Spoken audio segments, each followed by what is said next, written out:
starts in 10, 9, 8, 7, 6, 5, 4, 3, 2, 1, go. Hi, my name is Gwendolyn Lambert Smalls, and I am with Witch of the Bough podcast. My topic today is going to be a little different. It's going to be about the assassination attempt and assassination of four presidents. That's President Lincoln, President Kennedy, attempt on Trump, and possibly Barack Obama. Now, I need my glasses because I have my nose. This is going to be dealing with somewhat part of Havana syndrome. Like I said before, Havana syndrome is on me still. I still feel the grinding, and I still feel the cricket noise in my ears. So it hasn't gone anywhere since the last time we spoke. So I'm going to put my glasses on so that we can talk. My voice is a little strained because of the Havana syndrome. So this is starting first with the first president of the United States was President Lincoln. President Abraham Lincoln was the first president who was assassinated by John Wilkes Booth on April 14th of 1865, just like 3 years before slavery ended. President Barack Obama, President Abraham Lincoln was assassinated by John Wilkes Booth. He was a Confederate sympathizer at Ford Theater in Washington, D.C. He was shot in the back of the head. Wilkes Booth tried to revive the Confederate cause. He believed that Lincoln had revived the South, had ruined the South. He believed that he didn't like the idea of free slaves and black men being able to vote. Now, getting back to John L. Wilkes. John L. Wilkes was a Confederate sympathizer, meaning that he believed in the Confederacy. Now, I'm from Virginia, and I know all about the Confederacy. We got Confederate flags still hanging up on the poles in people's yards, on their mailboxes, on their sheds. Confederate was the Confederate soldiers that fought in the war against the Union to end slavery. But yet, Booth did not see that as being a benefit for black people. He liked it just the way that it was. He was also a white supremacist. He was a white supremacy. He believed in white people being first. He believed white people being better than anyone else. He believed that white blood is better than black blood. He believed that black skin is not a supremacy. So he believed in such things as racist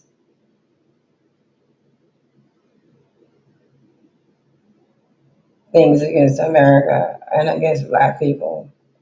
The second president that was assassinated was John F. Kennedy. Most of you know John F. Kennedy. You have admired John F. Kennedy, and you see John F. Kennedy as a good president. He wasn't before. His relationship with Martin Luther King, from what I understand, is the reason why he was assassinated. I'm not sure, but that's what I was told. Because he was working with Martin Luther King with the Civil Rights Bill, 1964 Civil Rights Bill, and he was letting black people into the White House, and people didn't agree with that. So John F. Kennedy, on November 22nd, 1963, in Dallas, Texas, was shot twice by, assumingly, Lee Harvey Oswald on the sixth floor of the Texas School Book Depository. He was rushed to Memorial Hospital, where he was pronounced dead. He was killed by Jack Ruby once he was arrested. Lee Harvey Oswald. We know all about conspiracies. Now, conspiracies is when people think that things that could be true. They believe that the CIA and the FBI had something to do with the killing of John F. Kennedy. I'm not sure, but I do know I wasn't around that time. I was born in '68. He was shot and killed in '63. But from what I learned in school and from what I learned from hearing people talk, is that he was being friends with black people, and people didn't like that. They didn't like that at all. And that's why he was shot by Leah Harvey Oswald. But the conspiracy is he was shot twice. It was one in the bush, and there was one on the laboratory. So the conspiracy is that no one really knows if Harvey Oswald shot him twice because they said it's impossible for them to be in two places at one time.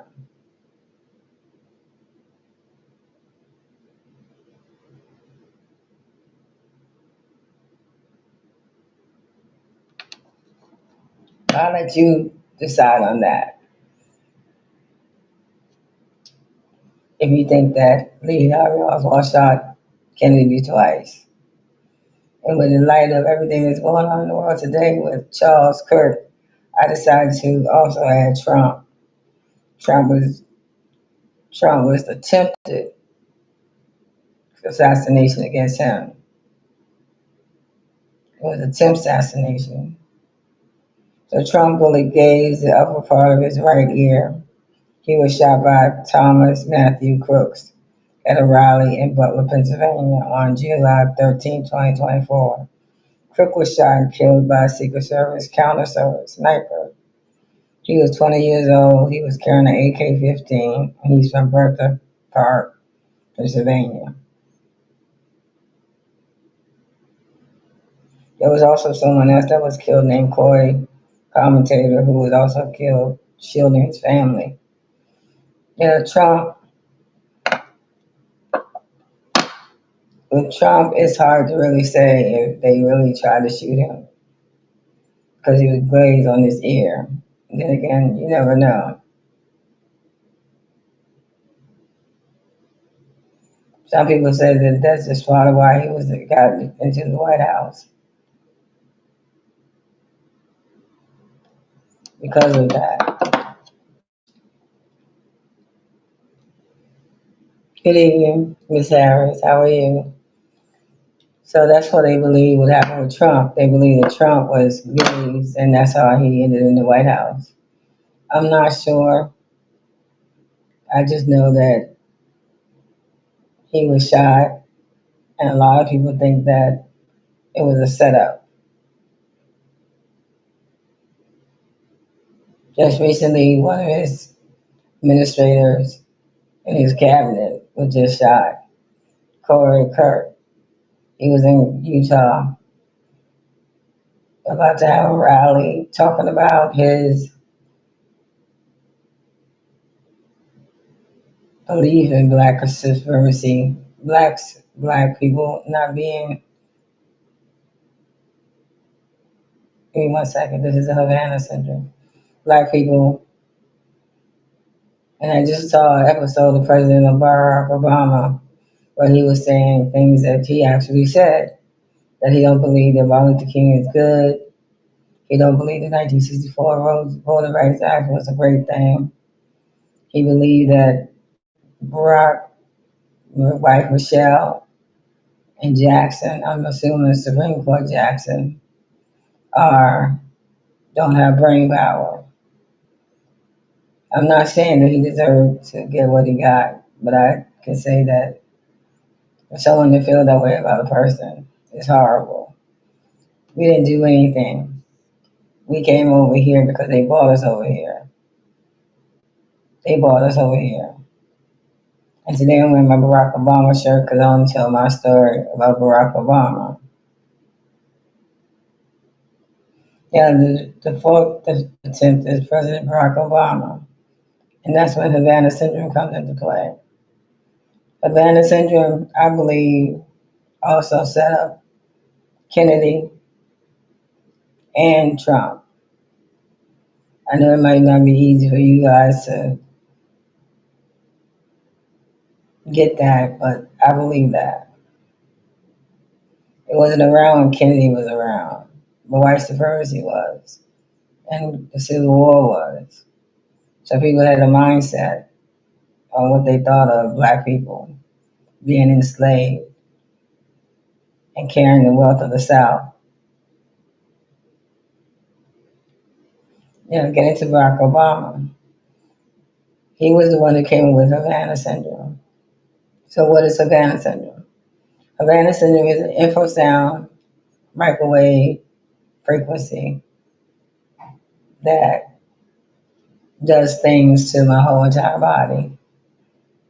It does things to my ears, it does things to my mouth, to my tongue, to grinding in my head. It also controls sometimes the way that I think. It slows down my speech, it slows down my thinking.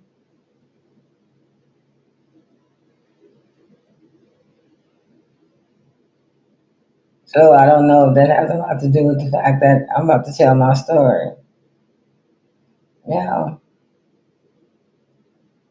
on January 21st of 2013, before that, I was elected to be in his inauguration. We wore red hats. We had tickets on our chest, and they were yellow, and it was the only way we could get in. And I was with a group of girls, women actually, and we were all gathered around a tent. It was very cold outside. It was freezing, and we gathered around the tent. We were able to get something to eat, and we all waited for our turn to be chosen to go into a set of a breakout group so that we can go follow our leader to where we're going to be posted. So once that happened, I followed my leader and we walked near the bleachers, and we walked near the bleachers and I stopped and said, I'm going to stay here. And this is the spot that I chose. Now, while I was standing there, I saw David Axelrod. He had shaved his mustache off because he lost a bet with Barack Obama. So we're standing there, just directing people in the crowd where to go so they can get on the bleachers so they can watch the parade.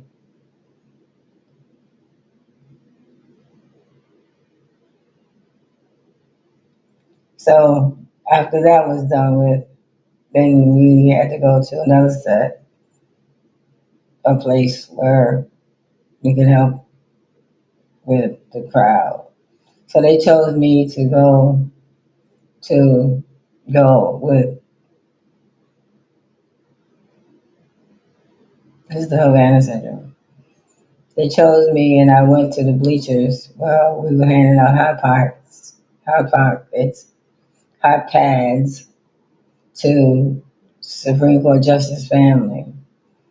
And I was there with my camera ready to take pictures because we had a close view. There was hardly nobody in the bleachers where we were because we were volunteers and we were handing out hot pads to Supreme Court Justice families. So I'm there talking to the new person that I had just met. And we were just talking and laughing. And I was watching the sun over the top of the tent where they were sitting at, where they were going to be sitting at. And I could feel the same thing that I feel now with the grinding and with the frequency in my ear was still in my ear. And then all of a sudden this black lady cop came up and she stood there too. She stood in front of us. And all of a sudden I started to get anxiety. And I couldn't figure out why am I getting anxiety. And then the thought in my head was grab her gun. Because they were announcing that the Obamas were coming around the corner. And I was like, oh my God, the Obamas are coming around the corner. There's somebody wants me to grab her gun. And I thought if I grab her gun, if it was on safety, I would get arrested. And if I grab a gun, it's not on safety, I can shoot someone. And just as I said that, the bomb was right in front of me. It was waving to the crowd as though nothing was happening. So the anxiety was so high that I had to move back a few bleachers up to keep from thinking that I wanted to grab her gun. It bothers me still to this day that that could have happened.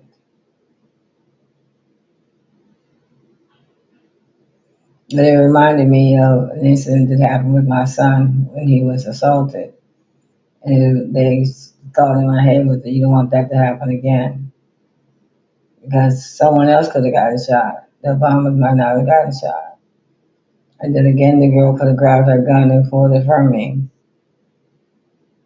Those are all the thoughts that was going through my head.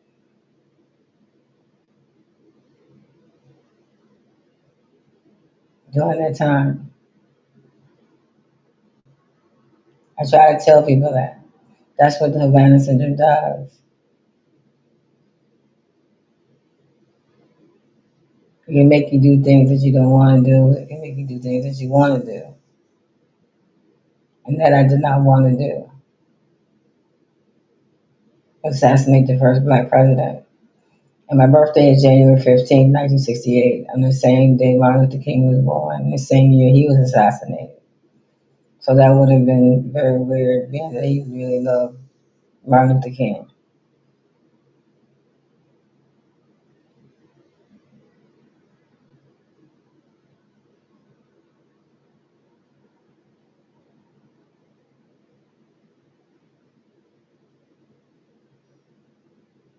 And with the Havana Syndrome, he was the one that called it Havana Syndrome when he went to Cuba in 2016. I didn't call it Havana Syndrome, he did. I have on my Barack Obama shirt tonight to express that it wasn't me that wanted to assassinate him. Whoever's doing this to me now is the same person,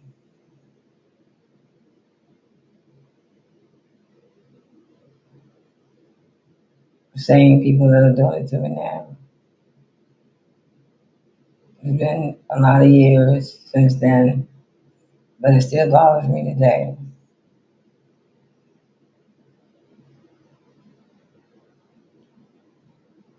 And I call his friend Patrick J. Murphy a lot, especially when my head gets a lot of pain. I have to call him because the pain is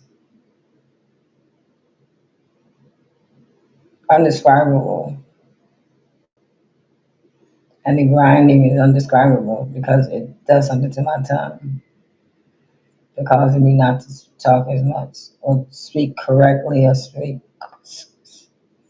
I can't be able to talk or speak smoothly like I would normally do.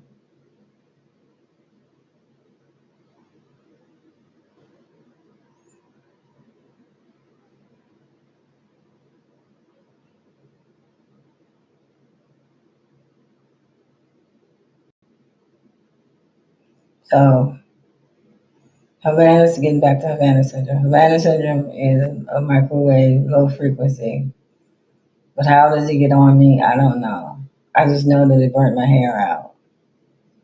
I could show you a picture of my hair being burnt out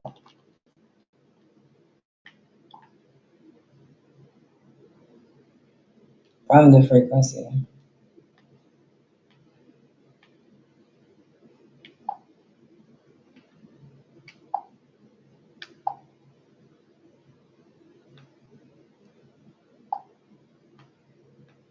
And hopefully you can see it.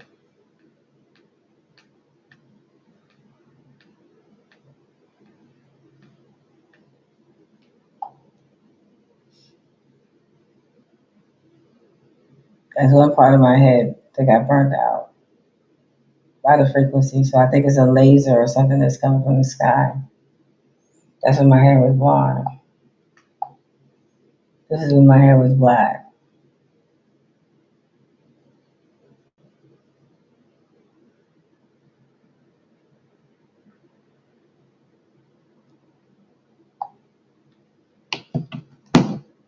So how does it get on me? How does it get on me? I don't know. I just know that it burns my hair out. That's why my hair is short. I keep it short because it's useless to try to grow hair when something is burning your hair out. And it sting. The stinging was unbelievable. I kept scratching it and rubbing it. And I didn't realize I was rubbing my hair out. I was in Walmart one day and this man, he was in the produce section like I was bending over. Everyone knew me because of my brother's case.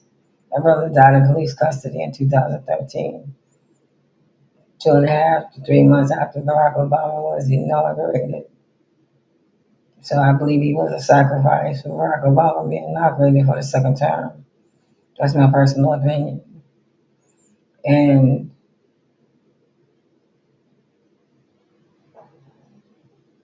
and he looked at me strange, and I was like, why is he looking at me so strange?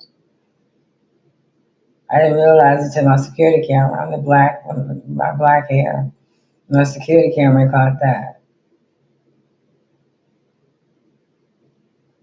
And my hair burned out. I said, oh, that's why he was looking at me strange, because my hair is burnt out. What do you do with Havana syndrome? Well, what you can do with Havana syndrome is, hello, John, how are you? There's nothing you can do with when someone else is in control. When someone else is controlling your head, your thoughts, your body, it's an invasion. Not only is it an invasion, but it's an invasion of my privacy. It's an invasion because of the 1973 law that says that you cannot experiment on people without their consent. And they've been experimenting on me for over 24 years. I've been like this for 24 years. And I'm going to continue to get on and do my podcast so that I can let you know if it progressed, if things have changed, or if it's still the same. How do you control your thoughts? I tell people rely on your religion or your spirituality because this thing doesn't believe in it. It tries to get me not to go on church online. It tries to get me not to go to Bible study. So whoever's doing this don't believe in it. Or either they believe in it, but they don't want me to believe in it. Believe in God, believe in Jesus. They don't want me to believe in it.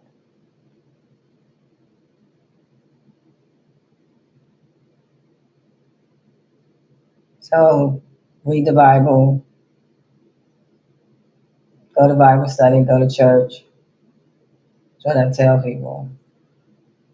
That is the only way that you'll be able to at least keep your integrity.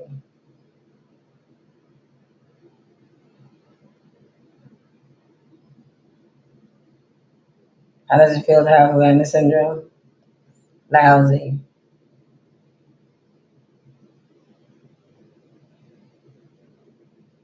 It feels lousy.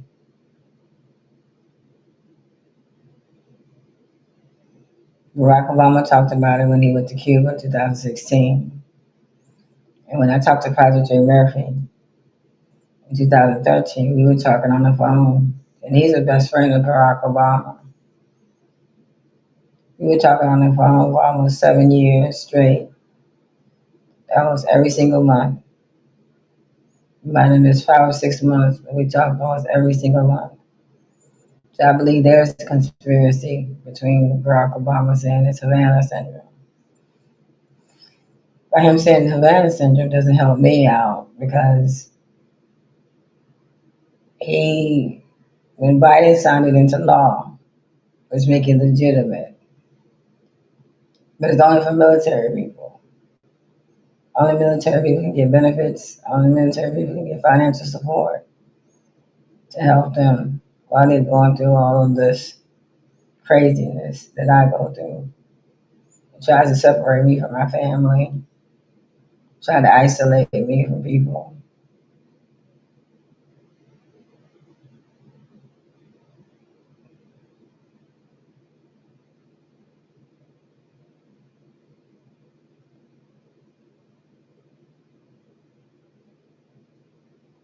But one thing I say that I don't allow that to happen. When I feel like it's doing something that I don't normally do, then I go and do something that I normally do, which hang around my friends, call them on the telephone, see what they're doing. Anything, even if I don't say much on the phone, I still call them. And as you can see, my head is moving side to side. That's the strong strength of this frequency. So whoever's doing that is knowing what they're doing.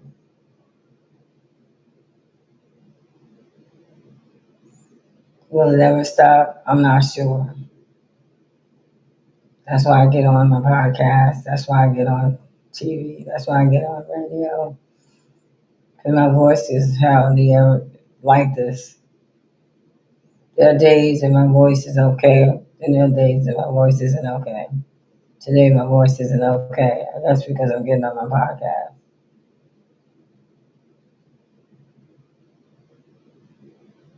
I hope that it does stop because it's interrupting my personal life. Well, I don't have a friend. I'm not dating because I don't want them thinking that I'm crazy. Although they heard of Havana syndrome or they might have heard a little bit about it, but they don't know much about it. They still act like it's not a big deal, but it's a big deal to me.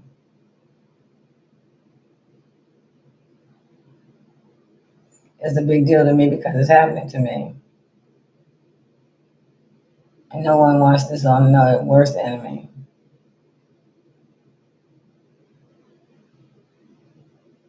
If they do, then that's something that they desire. I just wanted to stop. I just wanted to be turned off. Whoever's doing it to be arrested for all the things that they did to me. I'm writing about it in my next book, Hidden in Plain Sight. Hidden in Plain Sight is about the microwave frequency, the FCC filing by David Morrison, who filed his FCC filing on September 16, 2016. I believe it's the 21st or 22nd. If you Google it, you can read up on Havana syndrome. You can go on YouTube, there's a lot of video on it.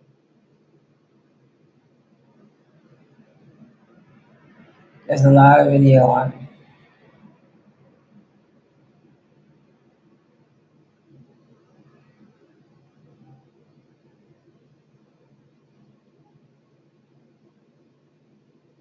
So I would say go on YouTube, Google it, find out what it is, because it could happen to you. And if it's not happening to you, then you're lucky.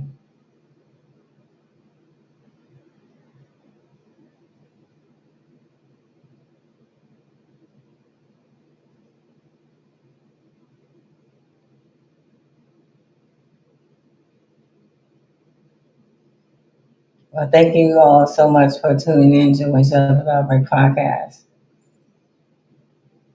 I will be talking more about Havana syndrome. Next week is going to be about rape. Not next week, but the next 2 weeks is going to be about rape and Havana syndrome. Thank you so much for tuning in, and I appreciate you. Have a good night.